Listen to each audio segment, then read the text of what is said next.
Ispaniya La Ligasi o'yinlari o'z yakuniga yetdi. Real Madrid so'nggi turda Atletik Bilbaoga qarshi o'yinda g'alaba bilan La Ligani yakunlab qo'ydi. Assalomu alaykum hurmatli Real Madrid muxlislari. Sizlar bilan yana Real Madrid yangiliklari kanali va biz katta futbol bayrami boshlanishi oldidan biz yana qaytdik. Biz mundial oldidan sizlar uchun yangiliklarni taqdim etishda davom etamiz. Like bosib qo'yishni unutmang. Biz bugun Real Madrid yangiliklarini sizga taqdim etamiz boshladik. La Liga Real Atletikdan ustun keldi. Barselona mehmonda mag'lub bo'ldi. Ispaniyada mavsumning so'nggi tur uchrashuvlari bo'lib o'tdi. Ispaniya chempionati 38-turdan o'rin olgan bir qator bellashuvlar o'z yakuniga yetdi. Real Madrid Atletikni qabul qilib 4-2 hisobida g'alaba qozondi.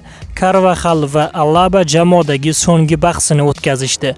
Barselona mehmonda Valensiyaga yutqazib qo'ydi. Lewandowski kataloniyaliklar safidagi xayrlashuv bahsida gol urdi. Mbappe ketma-ket ikkinchi bor La Liganing eng yaxshi to'purari bo'ldi. Real Madrid klubi hujumchisi Kylian Mbappe yana bir bor La Liga to'purarlar poygasida g'olib chiqdi. Fransiyalik futbolchi Ispaniya chempionatining yakunlangan mavsumida 25 ta gol urib, Pichichi sovrinini qo'lga kiritdi. To'purarlar reytingida ikkinchi o'rinni Mallorca a'zosi Vedat Muriki egalladi. Uning hisobida 23 ta gol bor. Kuchli uchlikni Osasuna futbolchisi Ante Budimir yakunlab berdi. 17 ta gol. Eslatib o'tamiz, o'tgan mavsumda Ispaniyaga ko'chib o'tganidan keyingi debyut yilida ham Kylian Mbappe La Liga to'purari bo'lgan edi. Biroq o'shanda u ko'proq 31 ta gol urishga muvaffaq bo'lgandi.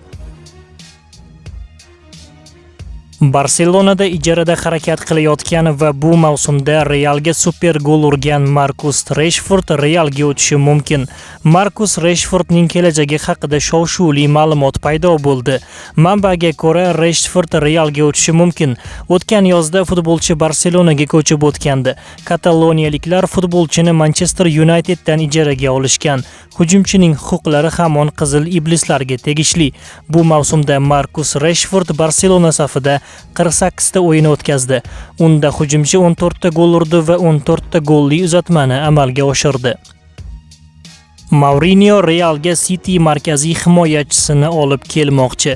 Xorvatiyalik himoyachi Joshko Gvardiol yozgi transferlar oynasi davrida Manchester Cityni tark etib faoliyatini Ispaniya chempionatida davom ettirishi mumkin. Bu haqida AS jurnalistlari xabar bermoqda. Ispaniya ommaviy axborot vositalari ma'lumotlariga ko'ra, futbolchini Madridning Real klubi sotib olishi mumkin. Qirollik klubiga qaytish arafasida turgan portugaliyalik mutaxassis Jose Mourinho Gvardiolni yangi jamoasi safida ko'rishni istamoqda. 24 yoshli himoyachining shaharliklar bilan shartnomasi 2028-yilning iyun oyi oxirigacha amal qiladi. Xorvat futbolchisining transfer narxi 70 million yevro deb baholanmoqda. Joriy Angliya Premier Ligasi mavsumida Joshko 17 ta o'yin o'tkazib, 2 gol urdi va 2 ta assist qayd etdi. Og'ir jarohati tufayli chempionatning ikkinchi qismida ko'p o'yinlarni o'tkazib yuborishga to'g'ri keldi. Sizningcha Joshko Gvardiol Realga kerakmi? Fikrlaringizni izohga albatta yozib qoldiring. Sizningcha Jose Mourinho Realga kimlarni olib kelishi kerak? Siz qaysi transferni Realda bo'lishini kutyapsiz? Fikrlaringizni izohga albatta yozib qoldiring. Like bosing, bizni qo'llab-quvvatlashda davom eting. Jahon chempionati o'yinlarini iloji boricha yoritib boramiz. Hozircha esa xayr, salomat bo'ling.